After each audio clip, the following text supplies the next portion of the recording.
Hi friends, welcome back to all in one తను vlogs. అందరూ ఎలా ఉన్నారు ఫ్రెండ్స్? ఐ హోప్ అందరూ బాగున్నారు అనేది అనుకుంటున్నాను. సో ఏం చేస్తున్నారు?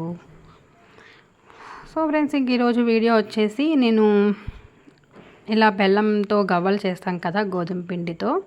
సో ఇంకా అదైతే చేద్దామని అయితే అనుకుంటున్నా. సో ప్రాసెస్ అయితే చెప్తాను. ఇక్కడైతే నేను 1/2 కప్ వరకు గోధుమ పిండి తీసుకున్నాను. అందులో ఒక 1/2 కప్పు మాత్రమే మైదా పిండి వేసుకున్నాను. అలాగే 1 కప్పులో చిన్న గిన్నె ఉంటుంది కదా, ఆ గిన్నెతో అయితే నేను సూజీ రవ్వ అయితే తీసుకున్నాను. అందులోకి కొంచెం సాల్ట్ అయితే యాడ్ చేసుకున్నాను.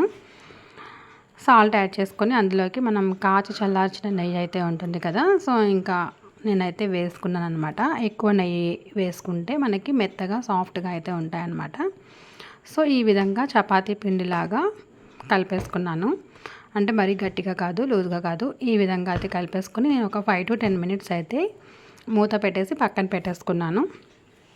చూడండి, ఈ విధంగా అయితే వస్తుందన్నమాట. మనం గులాబ్ జామ్ చేసుకుంటాం కదా, ఇంకా ఆ సైజులో అయితే ఉండలు చేసుకుంటున్నాను అనమాట. సో ఈ విధంగా అయితే సైజెస్ చేసుకున్నాను. ఈ విధంగా అయిపోయిన తర్వాత మన దగ్గర ఇలా చేసుకునేది ఉంటుంది కదా గరిటె, అంటే మనం ఆయిల్ బోండా అవి వేస్తాం కదా, అలాంటి దాంతో మనకి గవ్వలు చేసుకునే చెక్క లేనప్పుడు ఈ విధంగా దీంతో యూజ్ చేసుకొని చేసుకోవచ్చు అనమాట. అంటే దానికి అంత పర్ఫెక్ట్గా రాకపోయినా మనకి షేప్ అనేది అయితే వస్తుంది. సో చూడండి, ఈ విధంగా వస్తుందన్నమాట. ఇంకా ఈ విధంగా అన్నీ చేసేసి నేనైతే పక్కన పెట్టేసుకొని ప్యాన్ తీసుకొని అందులో కొంచెమే ఆయిల్ వేసుకున్నాను. మళ్ళీ ఎక్కువ వేసినా ఇంకా వేస్ట్ అయిపోతుంది కదా, ఇంకా కొన్నే చేస్తున్నాను అనమాట. పిల్లలకి హాలిడేస్ కదా, ఇంకా అందువల్ల వాళ్ళు ఇంటి దగ్గర ఉంటే ఖాళీగా వాళ్ళకి టైంపాస్ అవుతుంది, ఏదో ఒకటి చేసేయాలనేసి నేను అలా ట్రై చేశాను అనమాట. సో ఈ విధంగా అయితే నేను మరీ ఎక్కువ హై ఫ్లేమ్లో పెట్టినా మనకి కలర్ చేంజ్ అవుతుంది, కానీ లోపల అయితే ఉడకకుండా ఉంటుంది. సో మీడియం టు లో ఫ్లేమ్లోనే ఉంచుకోవాలి. సో ఈ విధంగా కలర్ చేంజ్ అయ్యేంత వరకు ఉంచుకొని నేనైతే ఒక ప్లేట్లోకి అయితే తీసి అయితే పెట్టుకున్నాను.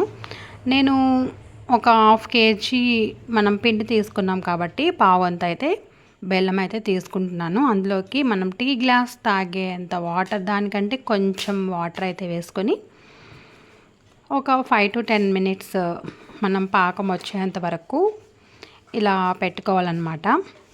సో చూడండి, పాకం అనేది మనకి ఇలా చేత్తో పట్టుకుంటే కొంచెం జిగుమానం వస్తుంది కదా, ఆ విధంగా రావాలి. ఎందుకంటే గవ్వలు వేసినప్పుడు దానికి పట్టాలన్నమాట పాకం అనేది. ఏదో బెల్లం కరిగిపోయినంత కాదు, పాకం వచ్చేంత వరకు వెయిట్ చేసి నేను అందులో వేసేసి 1 నిమిషం పాటు అలా స్టవ్ ఆఫ్ చేయకుండా ఉంచి 1 నిమిషం తర్వాత అయితే ఆఫ్ చేసేసాను అనమాట.